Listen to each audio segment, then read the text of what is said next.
안녕하십니까. 또 학예방학도 이제 잘 끝나고 이제 2학기가 시작이 됐습니다. 2학기에 여러 가지 어떤 분주하고 바쁜 가운데 있지만 그러함에도 불구하고 또 우리에게 학업이라는 이것들을 또 잘 마무리해서 앞으로 인생에 또한 좋은 결과 있기를 또 기대하겠습니다. 이제 이번에 청소년 문화론이라는 과목을 가지고 우리가 이제 강의를 할 텐데 자세한 그 내용은 우리가 이제 강의 계획서상에 이제 있고요. 강사를 이제 교수를 간단하게 소개를 하면 이제 저는 김남일이고 명지대학교 행정학 박사학위를 받았습니다.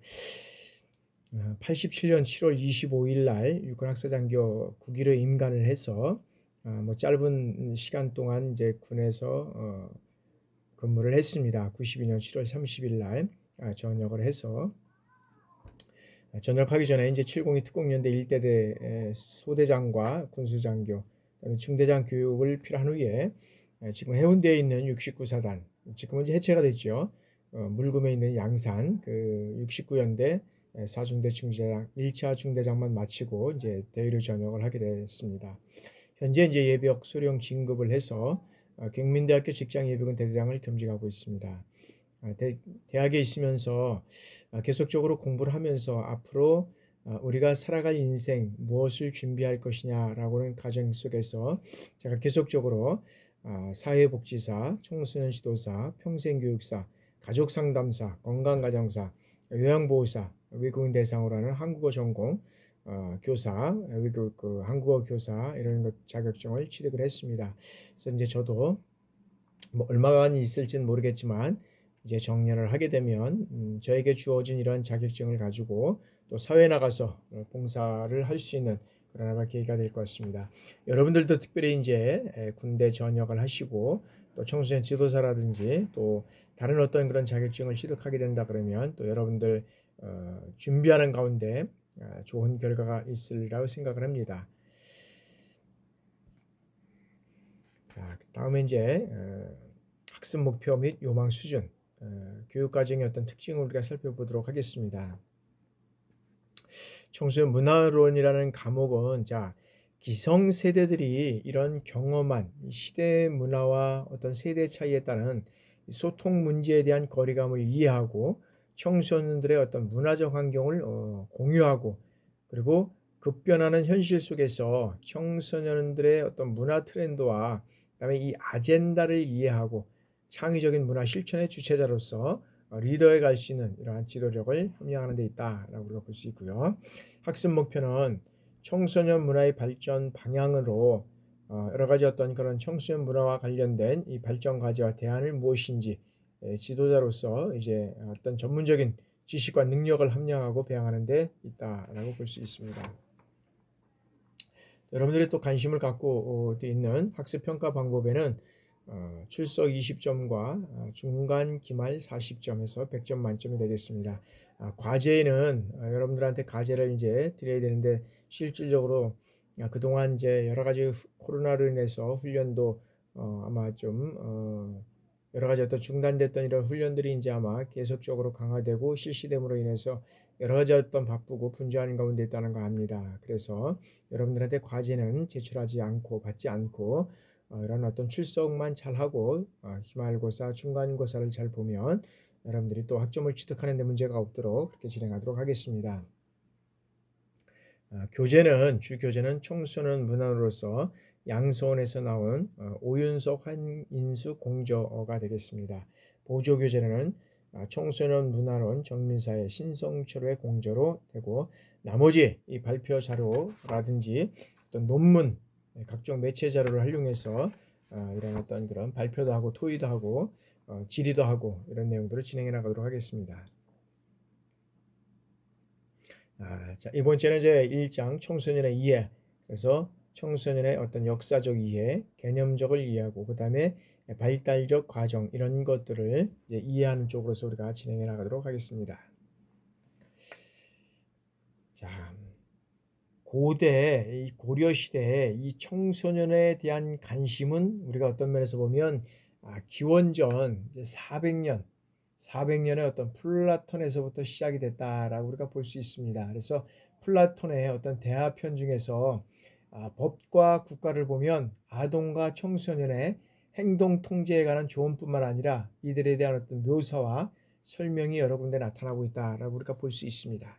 그런 측면에서 고대 그리스 철학자 여기에서 보면은 이제 헤시오 같은 사람은 자 우리가 요즘에 번덕스러운 청소년들에게 의존한다면 우리에게는 어떻게 돼요? 미래는 없을 것이다. 고대 우리가 18세기경서부터 시작된 그런 말씀들은 현재까지 우리가 지금 진행되고 있다.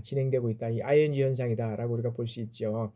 그리고 지금의 청소년은 이루다 말할 수 없을 정도로 무분별하다는 거. 그리고 내가 어렸을 적에는 조신하게 굴고 그 다음에 어른을 존경하도록 배웠으나 지금의 청소년들은 어떻게 돼요? 지나치고 약삭 빠르고 어떤 규율을 참지 못하고 그러니까 내 마음대로 하는 뭐 이런 현상들이 지금 있다는 거죠.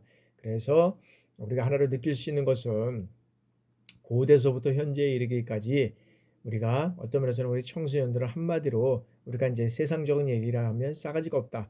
뭐 사실 뭐 그럴 수도 있겠지만 그런 싸가지가 아니라 실질적으로 보면 그런 청소년에게는 그런 어떤 그 호르몬이라든지 그다음에 어떤 더 신체적으로 많은 성숙을 했지만 아직까지도 인지적으로 정서적으로 이렇게 발달이 안 됐기 때문에 그런 사항이 있을 것이다라고 우리가 이제 보는 거죠. 그죠?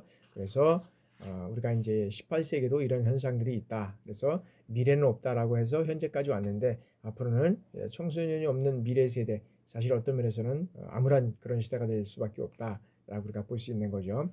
자, 플라톤은 인간의 가장 높은 차원의 그 이성 발달의 초기가 청소년 시기다라고 우리가 봤다는 거죠. 그래서 청소년 시기의 이 성격은 습관에 의해 형성되기 쉬운 동시에 어떤 삶의 과정 동안 매우 변하기 쉽다라고 이제 언급을 하고 있다는 거죠.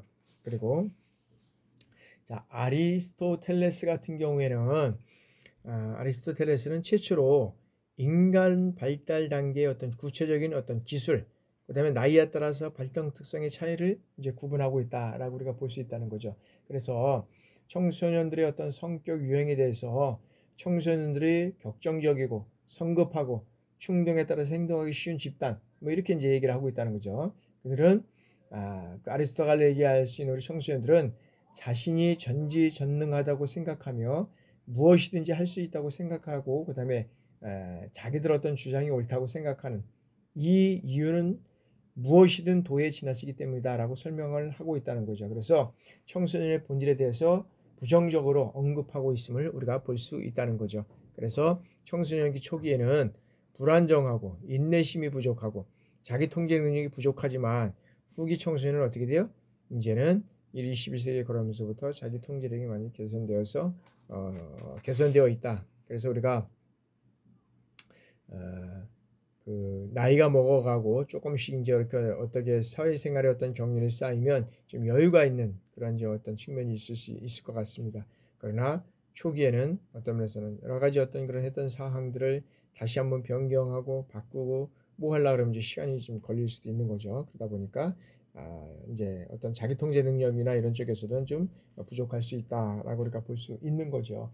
그래서 여기에서 보면 우리가 이제 그 고대의 어떤 청소년을 우리가 살펴봤는데 이런 고대 청소년은 청소년 때도 하여튼간에 청소년들에 대한 어떤 그런 여러 가지 어떤 그런 사항들을 얘기들을 하고 있습니다. 그래서 그 과정 속에서 실질적으로 우리가 얘기하고 있는 것은 하여튼간에 인내력이 부족하고 여러 가지 어떤 그런 삶에 있어서 좀 어떤 그런 영향이 자꾸 부족함으로 인해서 거기에 따라서 나올 수 있는 많은 그런 요소들이 또 있을 수 있다라고 우리가 볼 수 있고요. 다음에 이제 중세의 청소년입니다. 중세의 청소년은 자 인간 발달에 있어서 매우 어떤 이 편협한 시각이 지배적인 시기.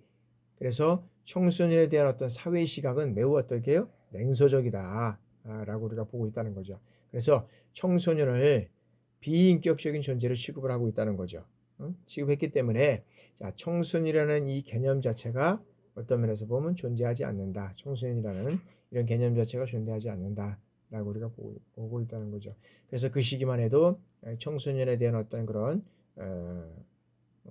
어떤 그 개념 자체가 존재하지 않기 때문에 천지의 어떤 그 인격적인 어떤 그런 인격적인 그런 존재로 취급하지 않고 어떤 비인격적인 존재로 취급을 하고 있다라고 우리가 볼 수 있다는 거죠. 그리고 청소년은 축소된 성인으로 이제 간주를 했다는 거죠. 그래서 성인과 동일한 이 노동력을 취급을 했다. 그래서 여기에서는 그런 어떤 노동력을 취급할 수밖에 없었다라고 이제 우리가 볼 수 있는 거고요.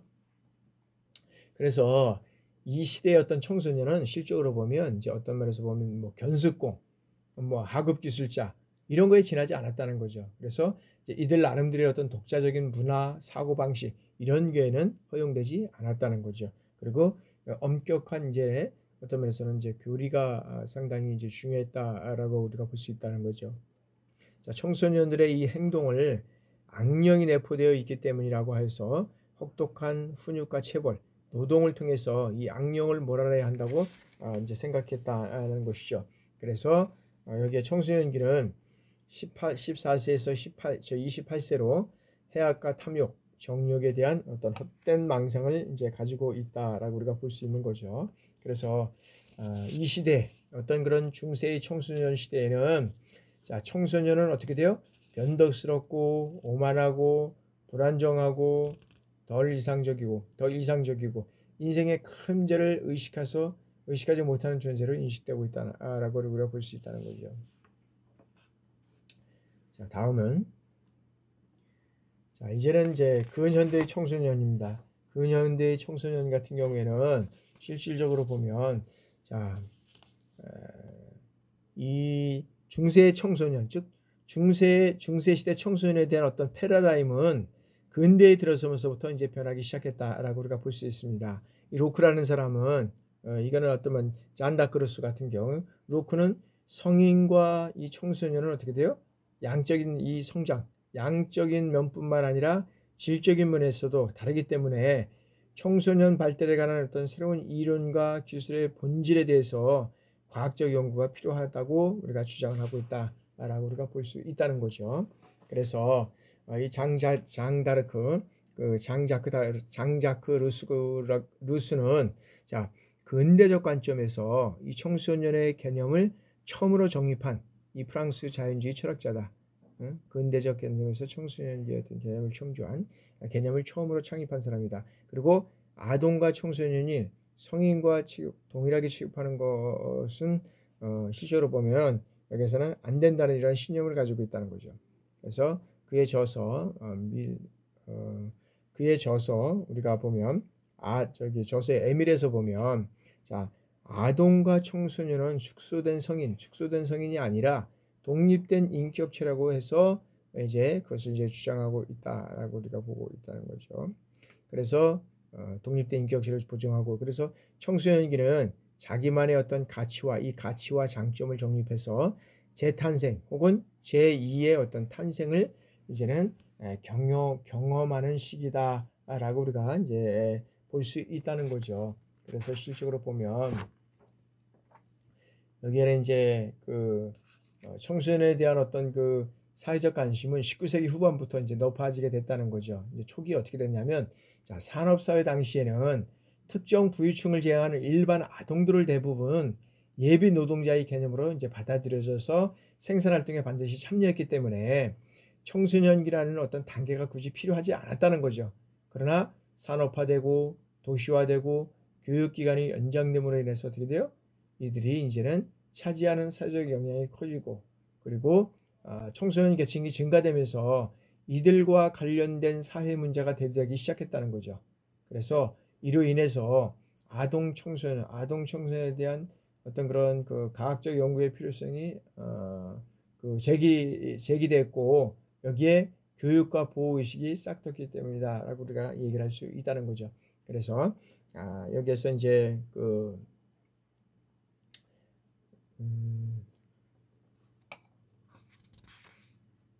다음 이렇게 보면 청소년의 여러 가지 어떤 스탠리 헐 같은 경우에는 자, 청소년에 대한 어떤 실질적인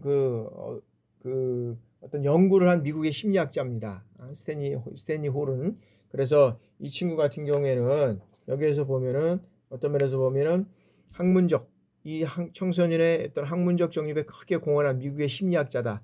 그래서 여기는 크게는 어떤 면에서 보면 찰스, 여기 어떤 면에서 보면 다윈, 이 다윈 이런 것 같은 어떤 면에서 이제 이런 그 좁게는 어떤 질환에서 영향을 받은 이제 상황을 우리가 이제 얘기를 하고 있고, 청소년의 생각을 정립하고 있고, 청소년을 포함한 인생의 어떤 발달 과정과 그 다음에 그 반복 이론을 전개하기 시작했다라고 우리가 보게 되는 거죠.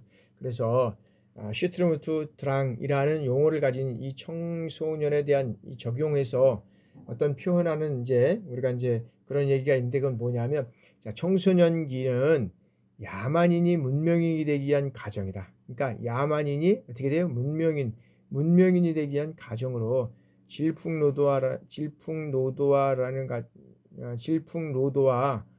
현상이 불가피하게 나타나게 된다라고 우리가 보게 되는 거죠. 그래서 자, 이처럼 청소년을 보는 관점은 현대에 이르기까지도 문제와 일탈 그리고 비행을 일삼는 소수 집단으로 보는 어떤 부정적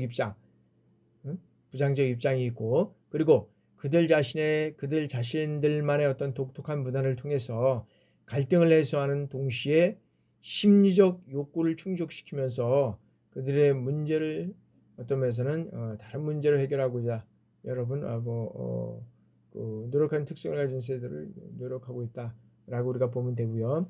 그 다음에 이제 마가렛 같은 경우에는, 자, 마가렛은 홀에 의해서 주장된 청소년에 대한 생물학적인 관점에 대한 어떤 검증을 시도하는 과정에서 청소년들의 차이는 어떤 생물학적인 원인보다는 문화적 환경 요인이 어떤 면에서는 더 크다라고 우리가 볼 수 있다는 거죠. 왜 그러냐면, 자, 현대 청소년들이 두드러진 특징으로는 어떤 문화 코드,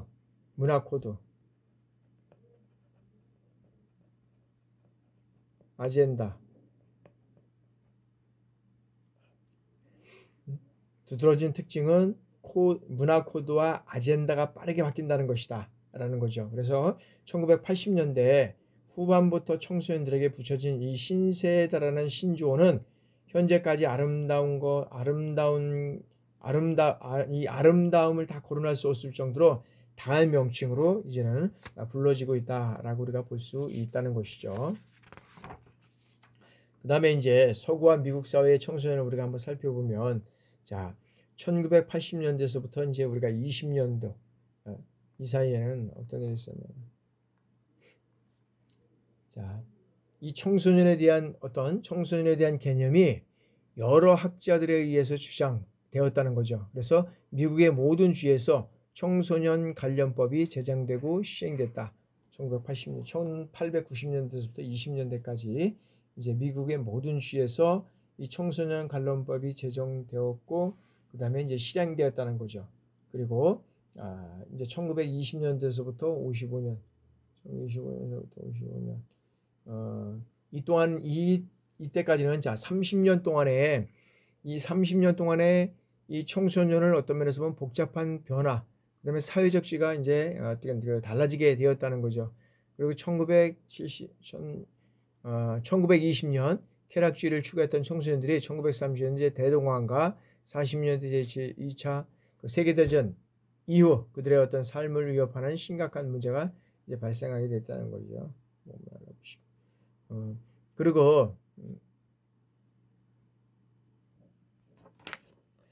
1950년대 미국의 모든 주는 16세와 그 다음에 18세, 20세 사이에 이 청소년을 대상으로서 이 특별법을 제정을 해서 많은 청소년들이 이제는 대학에 진학을 하게 됩니다. 그리고 60년대 말에서 70년대 초는, 자, 미국의 어떤 비합리적인 베트남 전쟁의 개입이 이슈가 되면서 이제는 어떻게 됩니까? 청소년이 어떤 정치적 저항 운동에 이제 일어나게 되는 거죠. 그래서 이제 당시는 뭐냐면, 미국의 어떤 비합리적인 베트남 전쟁 개입이 이제 이슈가 되면서 청소년들이 이제 정치적 저항 운동에 이르게 되는 거게 됩니다.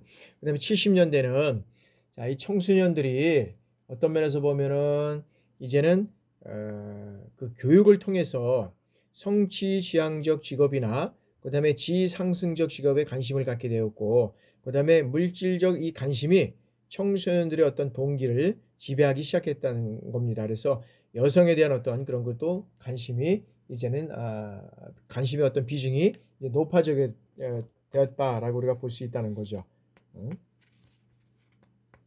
자, 다음에는 이제 그 한국의 어떤 청소년들입니다. 한국의 청소년.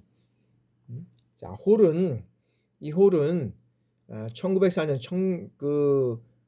청년기라는 이 제목으로 이제 일본에서 이제 이 번역된 것으로 이제 어떤 미뤄볼 때 대략 하여튼 20세기 초 동북아시아에서 사용한 것으로 이제 추측이 되고 있는데, 한국에서의 어떤 일제 강점기에서 청소년이라는 말이 이 언론 매체와 이 법조문에 이제 등장하기 시작하게 됐다는 거죠. 그리고 이제 일반화되기 시작한 것은 해방 이후부터이고 1960년대 이후 이제 어떤 면에서는 이제 보편화되어 있다라고 우리가 이제 볼 수 있다는 거죠.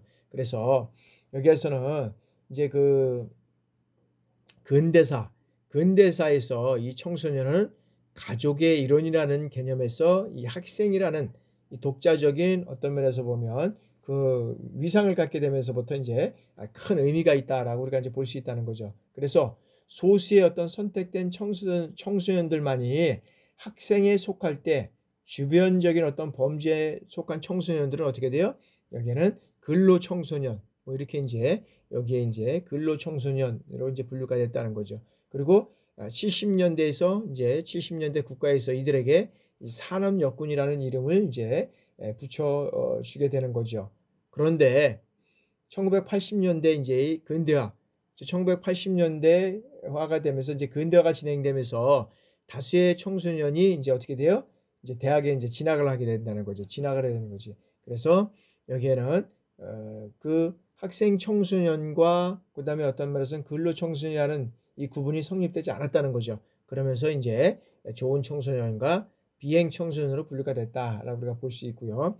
그리고 이제 80년대 중고등학교에서는 어떤 일이 있었느냐 하면은 이제 그 강압적이고 그다음에 여기에서는 통제적인 학교 분위기가 형성됐다는 거죠. 그래서 공부를 잘하는 학생은 모범생, 공부를 잘하는 학생은 모범생, 그 다음에 공부를 게을리하거나 포기하는 학생은 열등생, 그 다음에 부적응자, 비행자, 이렇게 이제 분류가 됐다는 거죠. 실제로 보면은 아마 여러분들 중에서 이제 나이가 이제 전체적으로 이제 어떤 분포를 가지고 있는지 모르겠지만 우리 시대 60년대에 우리가 이제 공부한 이제 이 시기가 이제 되겠습니다. 그래서 보면 60년대 같은 경우에 실질적으로 이제 해방돼 이게 되면서부터 이제 가족이라는 청소년이라는 이런 어떤 게 청소년이라는 개념들이 이제 본격적으로 이제 등장을 하게 되는 거죠. 그러면서 지금까지 오면서 청소년에 대한 여러 가지 어떤 그런 이제 법과 제도 이제 이런 절차들이 이제 이루어져 가게 됐다라고 우리가 볼 수 있다는 거고요. 자, 그다음에 1990년대서부터 이제 2000년대 현대 청소년을 우리가 살펴보면 자, 1990년대 어떤 전후를 보면은 여기는 본격적인 어떤 소비 자본주의 체제다. 소비 자본주의 체제. 그래서 이 소비 자본주의 체제에서 이 청소년은 어떤 면에서는 이 소비자라는 이름으로 이제는 전환되기 시작을 했다라고 우리가 보는 거죠. 그러면서 이제 학교라는 울타리와 학생이라는 어떤 신분으로부터 이제는 이탈하는 청소년들이 이제 생겨나기 시작했다는 겁니다. 그래서 청소년은 더욱 어떻게 돼요? 개인화, 파편화, 이렇게 이제 개인화되고 파편화되었다라고 보는 거죠. 그러면서 이제는 서태지와 아이들의 등장으로 인해서 신세대 청소년의 새로운 어떤 패러다임이 이제는 형성되게 됐다라고 우리가 볼 수 있는 거죠. 그래서 자, 한국에서 신세대들에게 가장 먼저 붙여진 명칭은 뭐냐 하면 1993년 11월 23일 방송 3사 전파를 통해서 아모레 신세대 화장품 트윈X라는 이 광고가 이제 안방에 이제 침투하면서 지칭된 S세대, 이 세대들이 당시 X세대의 어떤 대중문화로 이제 침투하는 이런 현상들이 이제 일어나게 되고, 그 다음에 자유분방한 가치관과 소비성 때문에 어떻게 돼요? 기성세대인 어떤 베이비붐 세대에게 이제 어떤 면에서는 비난의 대상이 됐다라고 우리가 볼 수 있다는 거죠. 그리고 자, X세대 뒤를 이어서 이제는 어떤 면에서는 이제 Y세대 이제 등장을 하게 되는데, 이들은 어떻게 됩니까? 자신들의 가치를 믿는 세대. 그래서 어릴 때부터 컴퓨터를 이제 익숙하게 한 이런 이제 어떤 면에서 세대라고 할 수 있죠. 그래서 자유분방한 가치가 아니고 소비, 그 다음에 기성세대에게 비난의 대상이 됐다. 그래서 이 Y세대 같은 경우에는, Y세대는 자신들의 가치를 믿는 세대, 즉 어릴 때부터 컴퓨터에 익숙한 세대다라고 우리가 볼 수 있는 것이고요. 그 다음에 Z세대, N세대, 여기에는 뭐 사이버 세대, 그 다음에 어떤 그런 그린 글로벌 세대, 그 다음에 여기에는 이제 엔터프라이저, 그 다음에 이제 W 세대, 뭐 여러 가지 어떤 그런 어떤 그 다양한 어떤 그런 세대가 이제 등장하게 되는 거죠. 그러면서 이제 현대 2000년에 들어오면서부터 이제 유비쿼터스 시대, 디지털 노마드 시대, 뭐 나 세대, 뭐 이렇게 해서 유비 노마드, 그 다음에 뉴 W 세대, 뭐 이런 것들로 지칭하는 이러한 이제 세대가 이제 변화되기 시작했다는 거죠. 그러면서 이제 우리나라의 어떤 문화적인 요소나 그 다음에 이런 것들도 상당히 이제 발전을 이뤄가게 됐다라고 우리가 이제 볼 수 있습니다. 그래서 실질적으로 보면 이런 어떤 세대별로 여기에서 보면 과거의 이런 모든 것들은 과거의 어떤 한 세대를 30년, 이 30년이라고 구분해서 동시대의 어떤 방점이 놓인, 여기는 어떤 면에서는 그런 어떤 제너레이션하나 어떤 그런 어떤 이제 의미라고 할 수 있는 이런 동질성, 이런 것들에 이제는 어떤 방점이 찍힌 이런 것들로 이해되면서 신세대의 패러다임은 어떻게 돼요? 다양하고 빠르게 이제 바뀌게 되었다는 거죠. 그러면서 특히 이제 이 신세대에는 이제 어떤 면에서 보면 이제 그 인터넷과 모바일을 통해서 자신들만의 차별화된 의사소통을 이루어서 온 이제 청소년들로 인해서 이제 어떤 면에서는 이제 이 한국의 청소년들은 이제 웹 시대가 이제 들어서게 되는 거죠. 그래서 어떤 면에서 보면 여기에서는 이 웹 시대를 통해서 이제는 자신의 의사소통을 인터넷에서 뭘로요? 문자나 영상이나 음성 등을 통해서 표현하게 된다는 거죠. 근데 과거에도 보면 여러분들 무슨 일이 어떤 있고 어려운 점이 있고 기타 중다면 학생들 보호 차원에서 이제 뭐 지하에 들어가서 어떤 공부를 한다든지 뭐 이렇게 되는데, 지금은 이제 어떤 그런 차원이 이제 없는 것 같습니다. 그래서 자신의 의사소통을 인터넷에서 문자, 영상, 음성 뭐 이런 것들을 이제 표현하게 되는 거죠. 그러면서 이제 여기가 이제 어떻게 되냐면 이제 웹 2.0 시대가 들어갑니다. 그래서 뭐 싸이월드, 그다음에 마이스페이스, 뭐 참여, 공유, 개방 뭐 이런 것들에 대한 어떤 이제 웹 시대가 들어가면서 그다음에 3.0 시대는 뭐냐면, 자, 컴퓨터가 정보 자원의 뜻을 이해하고 그다음에 이제 논리적 추론을 하는 이런 시대가 이제 웹 3.0 시대가 되는 거죠. 그리고 이용자의 패턴을 이제 추론해서 사용자가 꼭 필요하는 서비스를 제공할 수 있는, 이제는 어떻게 되면 여기는 시멘틱업 이 기반의 지능형 웹 이런 것들이 이제 등장하게 되는 거다라고 우리가 볼 수 있다는 거죠. 그러면서 이제 이것이 이제 어디까지 이제 들어갔냐면 이제 소셜 네트워크 서비스, 스마트폰까지 이제 되는 거죠. 그래서 자, 스마트는 세상을 이제 바꾸고 있음을 이제 우리가 볼 수 있다는 거죠. 그래서 실질적으로 보면 여기에서도 이제 보면 이제 이러한 어떤 면에서 보면 이 그 흐름은 어떻게 됐느냐 하면, 이제는 그 현대 청소년들의 어떤 학습 환경뿐만 아니라 새로운 생활 공경과 문화가 이제 도래되게 되었다라고 우리가 볼 수 있다는 거죠. 그리고 향후 이 모바일 플랫폼을 바탕으로 해서 어떻게 돼요? 4차 산업혁명, 이 사회가 이제 가속화되는 거죠. 그리고 현실과 가상의 공간이 이제는 융합된 시대에서 우리의 청소년들이 소통하게 살아갈 것이다. 어떤 그런 가상 공간 내에서 이제 이 현실 가상의 공간이 융합된 시대, 유비쿼터스 시대인지 이런 것들이 이제 되는 거잖아요. 모든 것들이 이제 여기 안에서 이제 이루어져가는 시대가 가상 공간에서 이루어진 시대가 이제 됐다라고 이제 우리가 볼 수 있다는 거죠. 그런 세대가 우리가 이제 갈 수 있을 수밖에 없다라고 우리가 볼 수 있는 거죠. 자, 이제 그 다음에 이 청소년의 개념적에서 청소년의 의미를 우리가 한번 살펴보도록 하겠습니다. 자, 청소년은 자 20대 청년기와 그 다음에 10대 소년기, 속한 대상으로 해서 지적, 정서적, 신체적 이런 특성이 미숙한 상태에서 성숙한 상태로 이제 변해가는 과정이라 그러잖아요. 그러니까 뭐냐면 사춘기에서 어떤 면에서 보면 청년기 이제 이렇게 들어가잖아요. 그러면서 이 사춘기는 미숙할 수밖에 없습니다. 그러면서 미숙한 상태에서 성숙한 상태로 가면서 이제는 어떤 면에서 보면 이제는 어른, 청년 이렇게 이제 진행이 돼 가는 세대다. 그래서 우리가 이 청소년기를 구분을 해보면 여러 가지 어떤 다양한 것들이 있을 수 있겠는데, 자, 한번 보면 이제 저는 이제 여기에 이제 청소년기를 분류한 것보다는 조금 더 높게 분류해야 되지 않을까 하는 생각을 합니다. 유아기는 이제 취학 전이고요. 소년기, 그죠? 소년기, 그다음에 청년기. 그러니까 이 소년기하고 청년기, 그다음에 장년기, 노년기 이렇게 얘기를 하고 있는데 지금 이제 100세 시대라는 거죠. 그럼 노년이 50대 이상이 노년기일까? 여기 뭐 70세 이상 되고 우리가 정리를 할 때 보면 이게 뭐 70세 이상 정도가 돼야 되고 여기까지는 하여튼간에 60세, 뭐 70세 전까지를 우리가 장년기라고 해야 되지 않을까 이렇게 생각이 되는 겁니다. 그리고 이제 이렇게 시대가 이제 바뀌어가고 있으니까 그러니까 지금 젊은 사람들이나 이런들 같은 경우에는 어떤 면에서 보면 장년기 여기에 이제 포함이 되면서 60년대까지 있으니까 엄청난 시간들이 많은 것 같죠. 그래서 우리가 청년기, 이 청소년기를 나눌 때 저는 조금 좀 요거를 생애 주기에 따라서 이제 유아기를 이렇게 이제 나누는데 요걸 조금 이제 100세 세대에 맞춰서 우리가 이제 변경이 돼야 되지 않을까 이제 이런 생각을 해봅니다.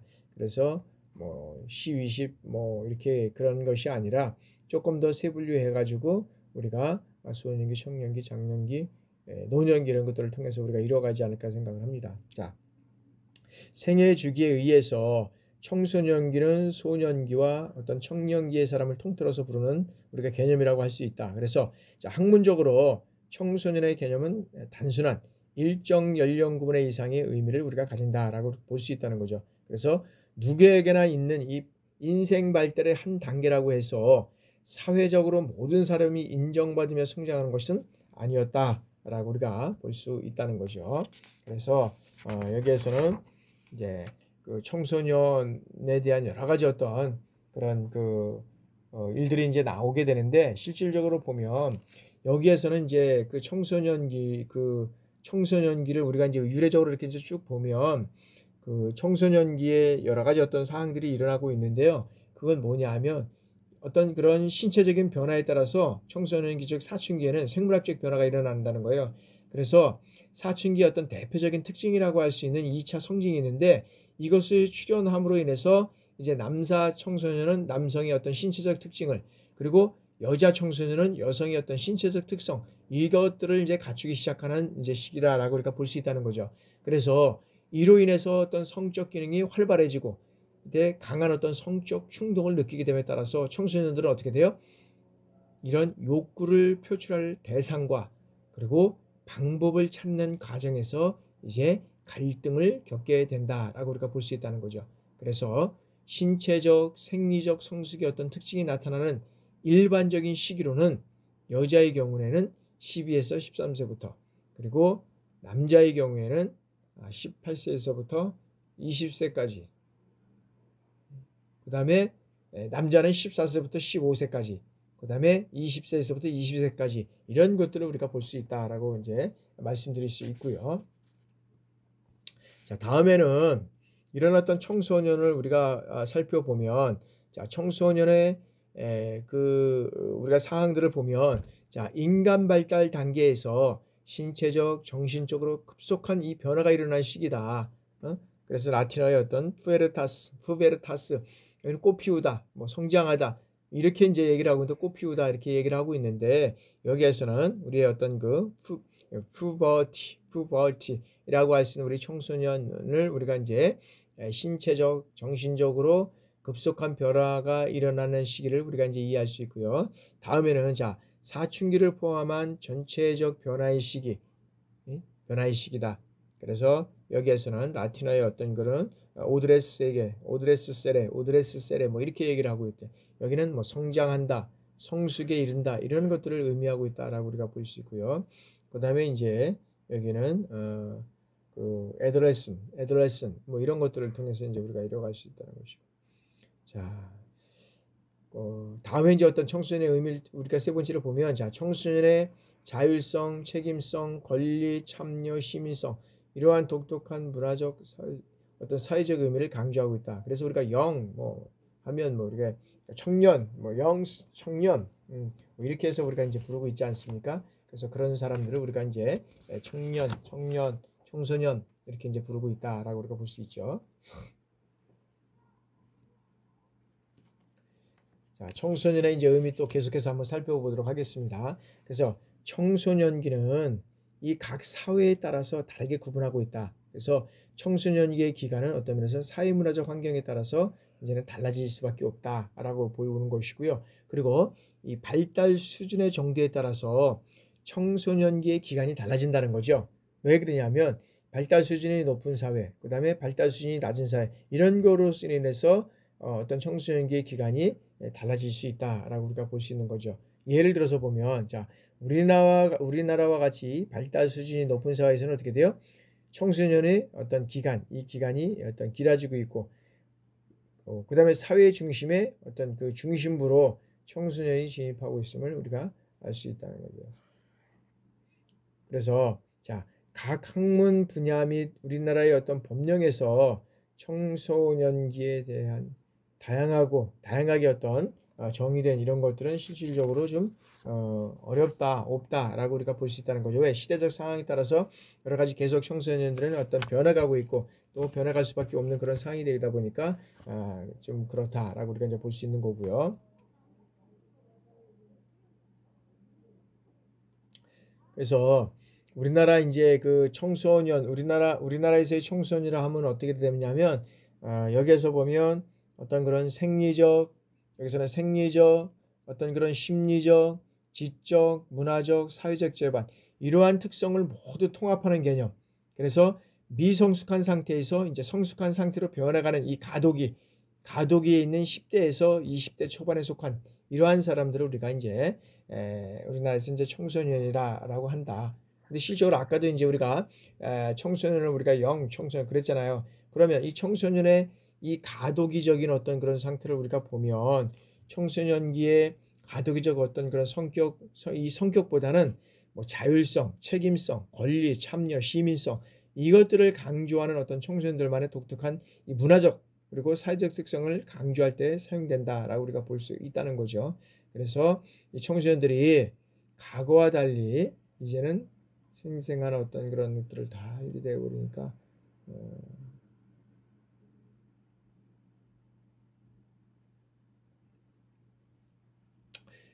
여러 가지 어떤 그런 사항들 청소년들의 어떤 독특한 문화적 그다음에 사회적 특성을 여러 가지 어떤 그런 말을 강조할 때 여기서는 어떻게 그런 형태가 이제 일어나냐 하면 여기에서는 그 청소년들이 과거와 달리 이제 상대적으로 어떻게 돼요?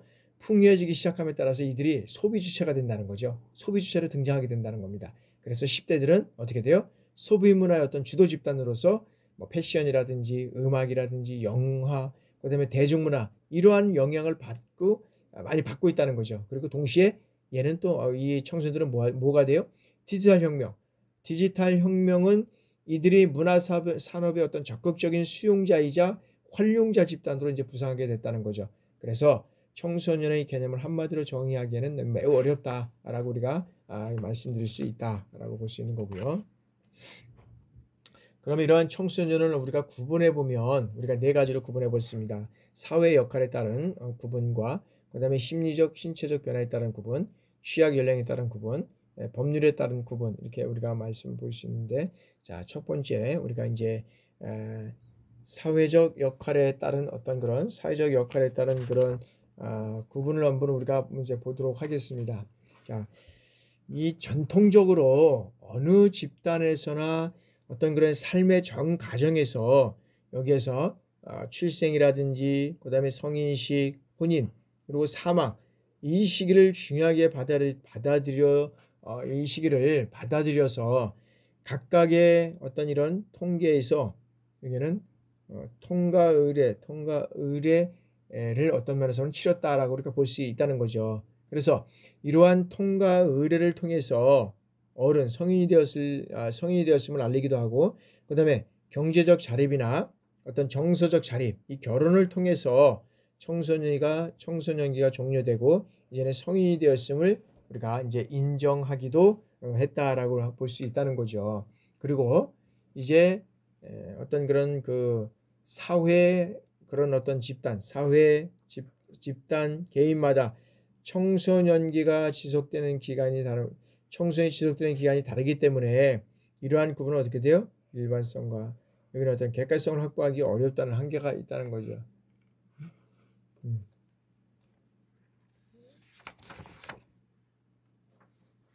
자, 이제 두 번째는 여기에는 이제 심리, 신체적 변화에 따른 이제 구분을 우리가 한번 살펴보도록 하겠습니다. 자, 콜은 청소년기를 어떤 성과 연령에 따라서 이제 세분을 하고 있습니다.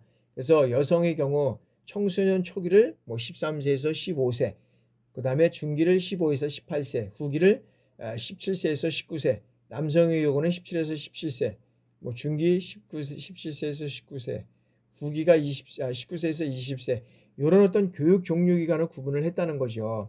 그런데 청소년기를 어떤 생물학적인 관점에서 육체적으로 균형 있게 발달하는 시기로 본 것으로 여기에서는 성인으로 성장해가는 2차 성징, 그게 신체적, 생리적 성숙, 이런 것들이 어떤 그런 것들이 특징이 나타나는 것을 어떤 면에서 보면 기준해야 한다라고 우리가 볼 수 있다는 거죠. 그래서 여기 이제 이 심리적, 신체적 변화에 따른 어떤 구분을 우리가 살펴보면, 자, 여기에서는 청소년기의 시작을 알리는 이 사춘기는 일반적으로 11에서 12세부터인데, 여기에서는 이런 것들을 계속 나오지 못해요. 여자의 경우는 이제 10세서부터, 남자의 경우는 12세경부터 이제 그 징후가 나타나기 이제 시작한다라고 우리가 볼 수 있다는 거고요. 그 다음에 개인차로 인해서 그 구분이 어떤 부정확하다는 이제 한계가 있다는 거죠. 한계가 있다라고 우리가 이제 볼 수 있는 겁니다. 그래서 어떤 면에서 보면은 여기에는 이제 그 개인적인 어떤 데서 부정확하다는 그런 측면이 이제 있는데, 심리학적 구분으로서는 청소년기의 기간은 정치, 경제, 기술적 조건 이러한 것과 함께 변화될 수밖에 없다라고 우리가 볼 수 있는 거죠. 그리고 일반적으로 어떤 심리학적인 측면에서 청소년기의 어떤 연령 기준인 12세부터 또는 13세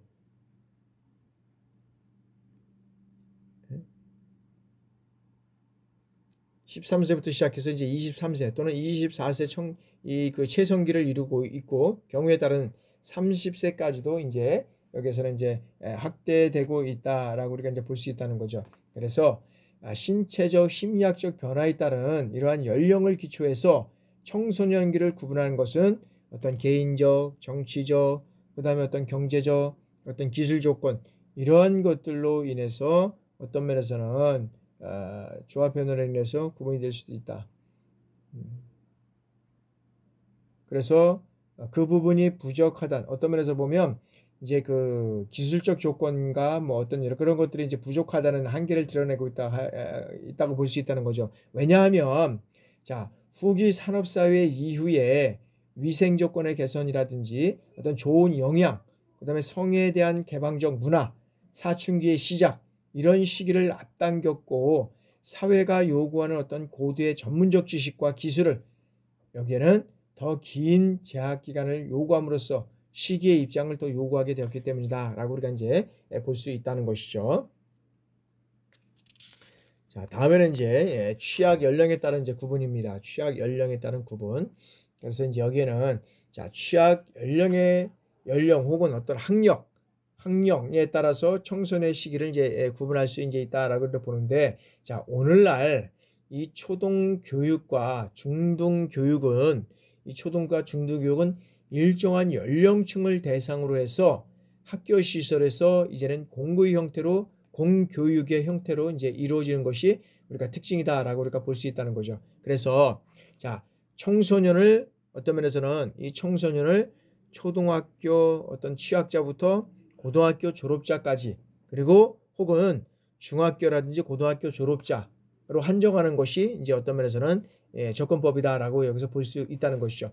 그러면 이처럼 취약 연령이라든지 혹은 학력을 기준으로 이 청소년기를 구분하는 것은 아주 용이한 접근이기는 하지만 실질적으로 보면 어떻게 돼요? 여기에서는 어떤 면에서는 용이하기는 하지만 학교 밖에 있는 이 학교 밖의 청소년이라든지 그 다음에 어떤 만학 및 조기 취약자 이런 것들을 어떻게 이 취약자를 어떻게 취급하느냐 하는 문제가 이제는 문제점으로 이제 대두가 된다라는 거죠.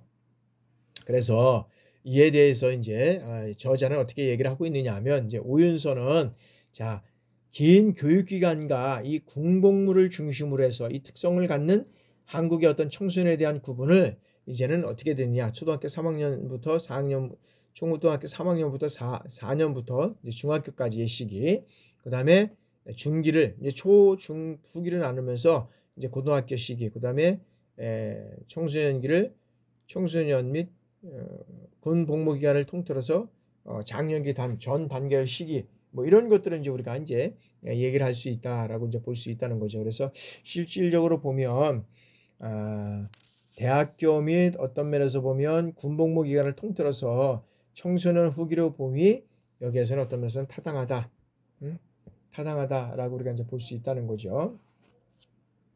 자, 다음에는 이제 법률에 따른 이런 우리가 차이를 한번 알아보겠습니다. 자, 입법 취지에 따라서 청소년을 법으로 한정시키는 방법이 있는데 여기에는 각 나라마다 청소년의 어떤 법률적 연령의 범주는 자국의 어떤 특성과 그 다음에 청소년 계층의 어떤 능력에 따라서 다양하게 분류하고 적용하고 있다는 거죠. 그래서 어떤 유엔에서는 청소년의 개념을 15세에서부터 이제 어떤 면에서는 청소년에서는 20세, 24세 이 사이의 집단을 이제 어떤 면에서는 규정하고 있다라고 우리가 볼 수 있다는 거죠. 근데 또 미국의 어떤 대부분의 주에서는 미성년자를 18세 미만으로 그 다음에 청소년 비행의 대상 연령은 10에서 17세로 규정을 하고 있다는 거죠. 근데 실제로 보면 자, 우리나라의 경우는 청소년 보호와 육성에 관한 법규를 우리가 살펴보면 여기에서는 형법에서는 자, 신체적 정식적으로 미성숙해서 자신의 행동을 책임질 수 없는 그리고 청소년을 형사 처벌할 수 없도록 14세 미만을 형사 미성년자로 규정을 하고 있다는 거죠. 그래서 청소년 보호법에서는 청소년을 유해한 매체 그 다음에 환경으로부터 보호하는 것을 목적으로 만 19세 미만을 우리가 여기 청소년 보호법에서는 19세 미만으로 지정을 하고 있다라고 우리가 볼 수 있다는 거죠. 자, 그런 내용들을 한번 법률에 따라서 한번 보면 민법에서는 19세, 형법에서는 14세 미만, 형사소송법에서는 16세 미만, 소년법에서는 19세 미만, 기본법에서는 9에서 14세. 뭐 이런 것들이 지금 다 나눠져 있다는 거죠. 청소년보호법은 19세. 그 다음에 식품위생법에서는 만 19세 미만, 아동복지법에서는 18세 미만, 14세 어떤 미만, 그 다음에 공연법에서는 18세 미만, 공중위생법에서는 여기도 19세 미만, 근로기준법 18세 미만, 병력법 18세부터 이제 그 다음에 어떤 주민등록번은 17세 이상. 뭐 이런 걸로 이제 이렇게 나누어 놓고 있다는 거죠. 그래서 이제 그 주가 이제 그게 이제 어디냐는 거죠. 실제로 보면. 그래서 사실 이제 여기는 이제 일반법상과 특별법상, 이제 기타법상으로 이렇게 나눴는데 일반법상과 특별법상, 이제 기타법상으로 나눴는데 그거에 따라서 실질적으로 여기에 봐서는 이제 주무부서가 어디냐는 거죠. 주무부서가. 주무부서가 어디냐에 따라서 틀릴 수도 있고 또 그게 어떤 대통령으로라든지 뭐 어떤 뭐로도 가게 된다 그러면 그거는 바로 이제 거기에 이제 대통령 영으로 이제 정해지기 때문에 이제 그거는 뭐 그렇게 이제 진행이 되면 되는데 하여튼간에 여기서 그렇게 살펴보는 것들은 이제 이런 그 청소년들을 어떤 면에서 보면 이제 이런 것들을 이제 종합해 보면 어떻게 됐냐면 자 청소년은 여기에서 보면 그 아동과 성인 사이에 가도기적인 어떤 존재로 인해서 신체적, 인지적, 그 다음에 정서적, 사회적 이런 면에 있어서 미성숙에서 성숙의 상태로 이제는 어떻게 돼요? 발달되어는 가는 과정이다라고 우리가 볼 수 있다는 거죠. 그리고 자, 두 번째는 청소년들에 대한 어떤 정의들을 종합적으로 이렇게 살펴보면 자, 두 번째, 청소년은 어떻게 돼요? 생식 능력을 갖고 있지 못한 이런 생식 능력을 갖지 못한 소년 혹은 소녀와는 이제는 구별된다라고 우리가 볼 수 있고요. 그다음에 세 번째는 자, 청소년은 여기서 이 청소년은 성장이 완료된 청년과는 의미상 구별된다는 거죠. 그래서 청년은 신체적이고 그다음에 지적이고 정서적 이런 어떤 특성이 발달이 안정 상태에 도달했고 어떤 사회적으로도 어떻게 돼요? 자기 독립과 그다음에 자율적 의사 결정권을 가진 이 성인에 해당된다는 겁니다. 네 번째는 자, 청소년은 생애 발달 과정 측에서 유아기, 아동기, 성인기, 노년기와는 구별되는 이러한 어떤 독특성을 지니고 있다는 거죠. 그리고 동시에 인간으로서의 어떻게 돼요?